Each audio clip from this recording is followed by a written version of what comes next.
Good morning and welcome to GM Tips and Food Glorious Food Chorus from Ice Age the Meltdown. Yeah, you always never know what you're going to hear in the background on my videos because when you got a 5-year-old going on 6, you're going to hear everything. It's the entertainment factor. Alright, so I'm going to hit the thing that I haven't done, which is a couple more places on the inner sea. We'll just call this the rest of the inner sea. I did not talk about Jalmery the last time. So I want to hit the island colony from Vudra of Jalmery.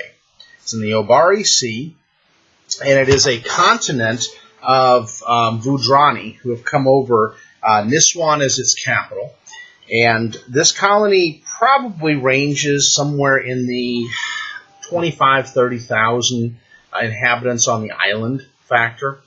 They don't say for sure. Niswan has about 10,000, Pediskar has about 8,200, and Pradahanam has about 6,880. So that comes up to be about 25. Probably some change out in the outlying colony areas. So we'll say it may edge up to 30,000 of the Vudrani.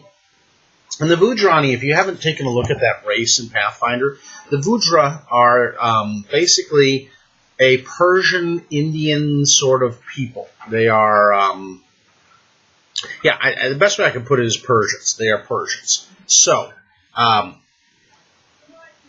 they have a ruler on that area. It is a colonial state. Karslan is the Thakur.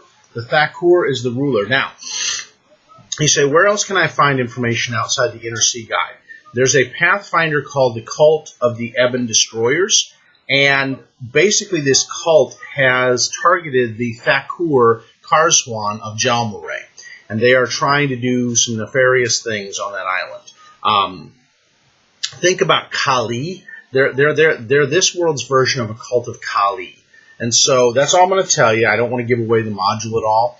But the Vudra are a interesting people. They worship many, many, many gods and goddesses. And you find that out because they give you some information on the parent empire of Vudra from the distant shores. And it's done on the kingdom of, it's not Secada, it's not Ulakale, not Elosis, Radripal. Radripal is the city that they talk about that is on the actual Vudrani Empire.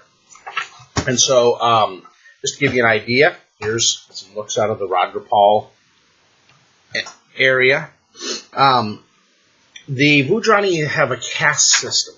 They're very much about castes and having things in order. And the different castes have different functions. It follows very much the Indian culture. If you go back to early India, and before it was probably even called India, back when it was two empires, that's what happened. There was a caste system that grew out of it. So Radripal is in the Vudrani Empire, and so what do they say it is? Radripal is kind of a city-state almost. It is in the heart, basically, of that empire. So we'll talk a little bit more about that here in a minute, because that'll be some of the other areas.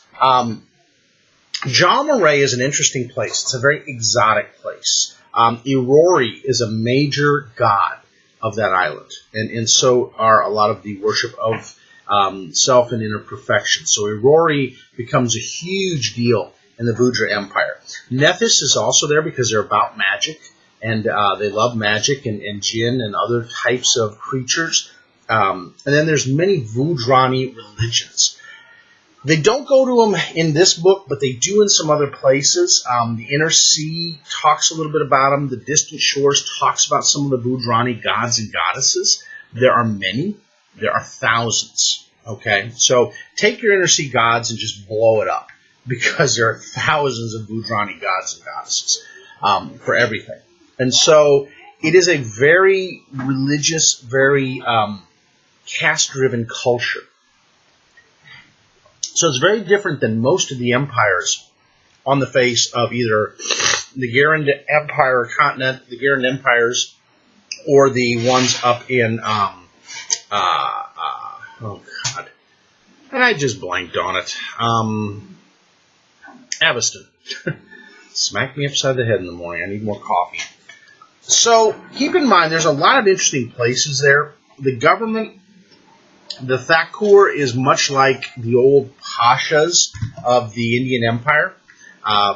So he is the embodiment of the ruling entity that is from Vudrani and the Vudras. And you have a lot of different places there. Now, there are a lot of noble Vudrani families that are ruling level, and that's pretty much follows a lot of what India was like in the caste system. You've got several places you can go there. The Grand Suret is a beautiful place. It's like a conservatory study place on the Vudrani island of Jalmery. The next place is Kiana Katka, which supposedly Nex had to do. The wizard Nex had a lot of influence on that island and in protecting it. And so the Maharaja was bought off from the Vudrani by the magic of Nex in order to make Jalmery. He was going to stay on Jalmery because he loved the island so much, but Nex bought him off to go back to the Empire so that we didn't have more trouble in Garand and other places. Niswan is the capital. Niswan is a colorful, many-tiered pagoda city, and it's very breathtaking. And if you've ever seen any of their cities, let me show you kind of, because Radripal gives you an idea of how these cities look. They're gorgeously tiered, so take a look. And it follows the caste systems up to down. So on the far side of the island that I'm showing you right now is the nobility and the temples, and then over here is all your caste system. So it's very much a divided place. Well, this one's pretty similar in design to that. They keep very much the similar designs throughout their empire, from what I can see. Now, again, Paizo may correct me on this because there's somebody that's over Jalmery that they could sit down and go, no, Rick, you're wrong on that assumption. But that's what at least I get from the feeling. There's a lot of eunuchs and idols and different gods and goddesses worshipped here, kind of like in Radripal. The big difference is Radripal's ruler is kind of unique. I'm not going to let the cat out of the bag, but he's something that he shouldn't be. And so it's interesting. Pataskar is another place on the island. It's a smaller, very small town, mid-sized town, because it's about 8,000, so it's not tiny, but it's not quite a major city. It might be a small city. I think it falls into the small city category. It's a ring-shaped community of fishermen and farmers, so it's very egalitarian out in that area. Now, it is a center of arcane and pleasure, and it used to be Nex had his little dibs in that city back when he was around. So you can see the empire of Nex and Jalmery are very tied together. So it said it was here within the domed halls that line the empty streets of the old Pataskar that the Arch Lords of Nex turned back in terror. What they discovered in the vaults beneath could not be named. Something howls in the winding darkness beneath the city in the center of Pataskar. Frightened locals whispered that a spirit or a god himself, in secret, from the Eastern Empire of the Maharaja Kibin Sal to the holdings of Nex in the back early days. So there's some mystery in the center. There's something underneath the city. No one knows what, but they're afraid of it. I love those kind of adventures. So if you'd like to get more into an Indian-flavored, Eastern-flavored empire, Jalmery really just screams it. And I love that idea there. Now, the Pradahanam, it is a city that was a small farming village until 2821, when an enormous structure mysteriously appeared one morning outside the city proper. From there, the structure basically was a large dome. It's a four-dome. It says basically the enigmatic building's central dome sits on within the embrace of four-domed octagonal corner towers that stand twice as high as the central dome itself. So basically, the mystery of the Murmur Dome has never been explained, but it drew a lot of people to this fishing village because of the mystery of how did this come. So there's a lot of, I think, in remembering, because I've read all this before, and it was something I noted in my mind. I said, I like Jalmery, and I hope they do more with it, because there's so much mystery around it, and things that have happened on that island that leads you to kind of scratch your head a little bit. The pure temple of the Maharaja is Aurori. It's a temple, well, actually, let's see, is that the temple of Aurori? No, it's Tiger's Eye Monastery, sorry. The pure temple of the Maharaja is basically, it's a beautiful white and gold temple that caps the spring where a river flows from, and it's maintained by genies and a small army of slaves that serve them. And they pay the memory to the mighty Maharaja Kibin Sald, who erected it. So it's kind of a place of veneration to the Maharaja himself. And then you've got the Tiger's Eye Monastery. It fell, and it was once a major monastery, but now is among bandits. So there's a lot of intrigue. And put down the book for a second. I love the intrigue of an Eastern culture because if you think about it, there is so much history in India itself and in the real world, in our world. I love that they brought that same mystery to Galarian. And for me, it's just amazing. You hear Mini G in the background, sorry. You hear a little bit of Mini G. But for me, it's just interesting because it brings that whole ancient Indian empire to the forefront on this island. And you can go there. And there are a lot of Vudrani in Garen that trade and do different things. Plus, there's a lot of people that come from the Padishah Empire. So the Maharaja has a key deal there. And there are ties. So you know there are ties. And if you go, take the Obari Ocean and go the other direction, you hit Casmaron. And you come into the Vudrani Empire. And so it's so many different little satrapies that are just, it's an amazing place. And I hope they flesh out Casmaron sometime soon, because I think it's going to be amazing when they do. So let's go to the other places in the world. Let's just kind of fall in line and let's hit Radripal. Radripal is part of the Vudrani Empire. Basically, in 4405, the engineers digging an irrigation canal that would become the Vindresh Reservoir struck silver. And so because of that, the Rakshasa, now known as Lord Akashar, then going by Detri Medi, basically controlled the silver mines and rose to be the leader of Radripal. So you have a Rakshasa. Now, mind you, Rakshasa take different forms. And so I will show you. This is Lord Akashar. That looks like a skunk. But don't be fooled. Very cruel and tyrannical lord who rules over Radripal. Even though it's a lawful neutral city, like a lot of Vudrani cities are, following the caste system, the overlord himself is not a good person. It is a city of 22,000. It is quite a metropolis. Well, not quite a metropolis. It's a large city bordering a metropolis. There's a lot of humans, Vinaras, Vishyankas, tieflings, Rakshasas, and other creatures. So there's a nice mix to its people. There is a council that kind of rules outside the Lord on the day-to-day things. The Argent Council Chair is Nanjis Hagnadesh, who is a human oracle that rules over that council. It is a city full of silver and wealth, but most of the wealth goes to the nobles, and you can see how they divide it up. Why do I say here? Well, a lot of people have been wanting to get into the continent of Casmaron. Well, here's your jump in right here.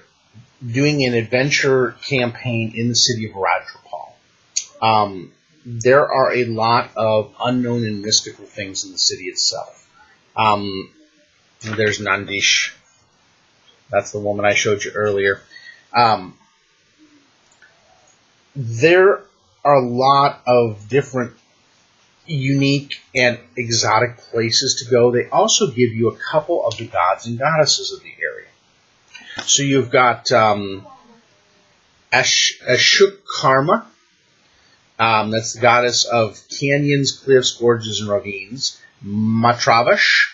That's the goddess of the Matra River.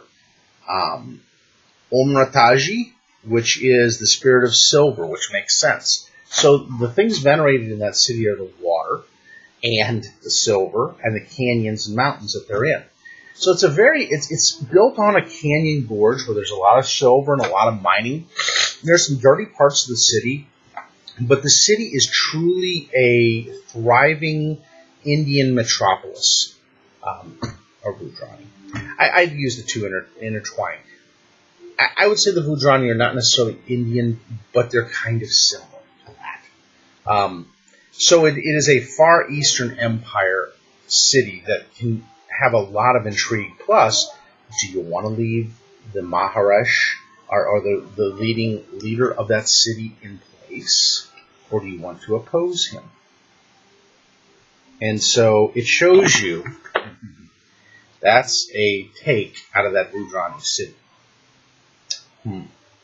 Makes you think a little bit, doesn't it? For me, I'm about going to exotic places. The place that I would love to go is Secada, the city of keys. Now, Secada, or Secada, depending on how you want to pronounce it, is on the it is the city that leads into Arcadia. It is the gates to Arcadia because of the mountain ranges that surround the city itself. It is a gorgeous city. As you can see, they based it a lot on Native America. Perfect example. And they're a learned people. They are not, by any means, this is not a backwater city. This is a very prominent city. It's known as the City of Keys. It is an autocracy. So it is ruled by Mayor Wanakina Awasulu. And that's her right there. There are some colonies of the Chelish and of the Andorrans that are on the shore of Arcadia. They pass through here. They have their own peacekeeping council that of the tribes that kind of watches over the area. So, again, there are a lot of the modern amenities. This is not a backwards native city. It is a very much prominent city. Very prosperous. It is restrictive in the fact that they don't love a lot of people coming in and passing through their borders and then into the country or into the continent itself. You have to really, if you want to settle there, this is what it says. Those who settle in Secada are prohibited from owning property in certain districts and sometimes pay high prices for goods. This disdain rarely involves violence towards the foreigners, though the city guard monitors strangers to ensure they don't leave the western boundaries of the city without appropriate paperwork. So you have to literally document yourself and what you're doing in that continent. So unlike Native America that we, the Europeans, settled and violently settled, this Arcadia is different. It is much more prepared for the barbarians from the opposite shore, from the east. That are coming west to hit Arcadia.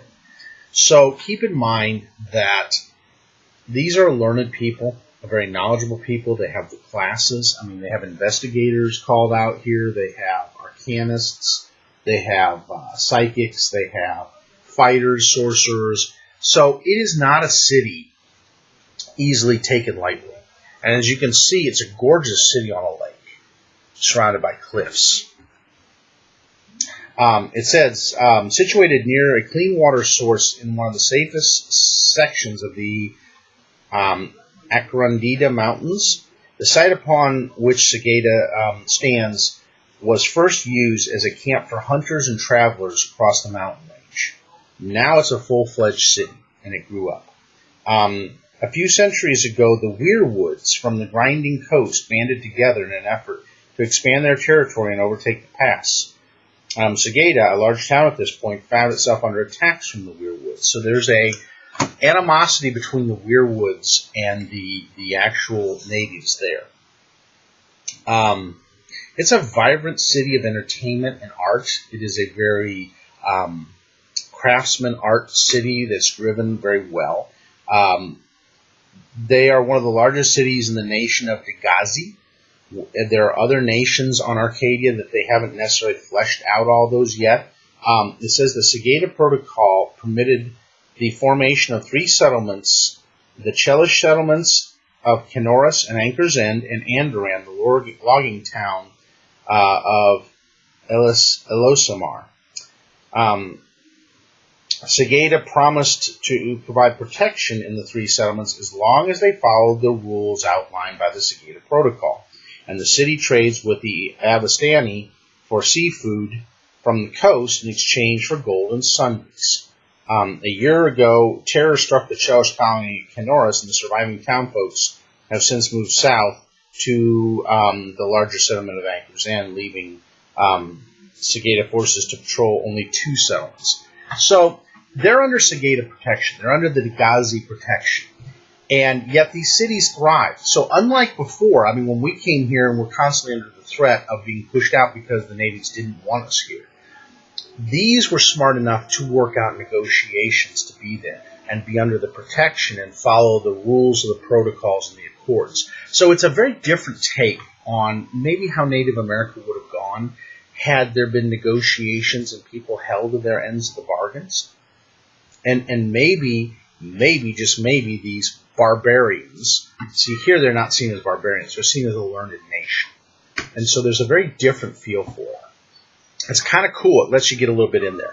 There are other ones. Keep in mind there's some other cities that are worth looking at that I suggest getting this guide. It's a neat, The Distant Shores is a great guide. There's a city of Ular Kel, which is also on Casmaron. It's the Waterlords city. So it's kind of like the Mongol tribes meet the Waterlords. So it's kind of interesting. There's a southern city of Southern Garin of Anuli, which is the Imperial Lord city. There is Aeolosis, which is part of Ibdalos, which is kind of their Greek islands, that has even centaur seers. So there's some raised centaur and enlightened centaur in that area. And there are kind of your Hercules types, your ascended human gods. So they're demigods that rule and protect those cities over there, like Elosis. And then there is Dushard. Remember Dushard that I talked about in the Dragon Empires. So I've kept it to about 24 minutes, but these are some other areas that I think are worth note, and I think you would be very learned to take the time to look at them. That's why I say, you guys are kind of looking at all these videos and going, God, that's a lot. But that's why I always say the Inner Sea. I love the Inner Sea. I love the Inner Sea. Don't get me wrong. I love Forgotten Realms. I love Greyhawk. I've got both of them have very fond and dear places in my heart, and I still love them. The Inner Sea has taken my view of a pre-made campaign setting and blown it out of the water. I love what they have done. I do. And it all fits together, and the histories fit together, and they all work and they all mesh, but they let you stay separate if you don't want those parts in your world. So you don't have to include all of it together. You can keep very separate and grow up an area of the Inner Sea. So I hope you enjoyed it. Thank you for watching another GM Tips, and have a great week.